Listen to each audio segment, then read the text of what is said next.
अच्छा, कभी आपने ये सोचा है कि जब इंसान की सांस बंद हो जाती है तो उसकी मौत क्यों वाक़ई होती है?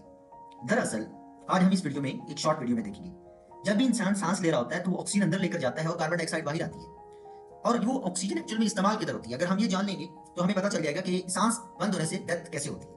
देखें, जब भी ऑक्सीजन इंटर होती है वो डायरेक्ट ब्लड में जाती है और ब्लड से वो सेल्स में जाती है और सेल्स में जहां पर यूज होती है वो है माइटोकॉन्ड्रिया। ये है आपके सामने एक पिक्चर माइटोकॉन्ड्रिया की। ये माइटोकॉन्ड्रिया की एक इनर मेम्ब्रेन है और ये आउटर मेम्ब्रेन है। इनर मेम्ब्रेन को हम इधर माइटोकॉन्ड्रियल मेम्ब्रेन भी कहते हैं। इसी का नाम इलेक्ट्रॉन ट्रांसपोर्ट चेन भी है। होता कुछ यूं है कि एक्चुअल में ये जो इलेक्ट्रॉन का फ्लो आपको नजर आ रहा है, आप ये देख सकते हैं इलेक्ट्रॉन का फ्लो। ये इलेक्ट्रॉन का फ्लो जब होता है एक कॉम्प्लेक्स से दूसरे कॉम्प्लेक्स से तीसरे तीसरे से चौथे, उसके बदले में ये हाइड्रोजन आयन ऊपर की तरफ मूव कर जाते हैं इंटर मेम्ब्रेन स्पेस में। तो यहाँ पर एक ग्रेडियंट जो है वो डेवलप हो जाता है। जब ग्रेडियंट डेवलप होता है तो फिर ये प्रोटॉन इस एंजाइम एटीपी सिंथेस के जरिए वापस आते हैं तो एटीपी बनता है। तो सवाल ये है कि एटीपी बना कैसे? एटीपी उस वक्त बनेगा जब ये इलेक्ट्रॉन फ्लो करेगा और इलेक्ट्रॉन तब तक फ्लो करेगा जब तक कि इलेक्ट्रॉन को एक्सेप्ट करने वाली कोई चीज आगे मौजूद होगी। तो वहां पर ये मौजूद है ऑक्सीजन। अगर ऑक्सीजन इलेक्ट्रॉन को एक्सेप्ट करेगा तो ये इलेक्ट्रॉन का फ्लो होगा। अगर ऑक्सीजन एक्सेप्ट नहीं करेगा तो फ्लो नहीं होगा। आप अंदाजा लगाएं, अगर ऑक्सीजन नहीं होगी तो इलेक्ट्रॉन का फ्लो नहीं होगा। अगर इलेक्ट्रॉन का फ्लो नहीं होगा तो यहाँ पर ग्रेडियंट नहीं एस्टेब्लिश होगा प्रोटॉन का, फिर जिसकी मदद से एटीपी नहीं बनेगी। अब देखिए, अगर ऑक्सीजन नहीं है it's mean electron transportation stop हो गई है, कोई एटीपी सिंथेसिस नहीं हो रही। एक सेकंड्स के लिए भी अगर ब्रेन को एनर्जी नहीं मिले तो ब्रेन की डेथ हो जाती है।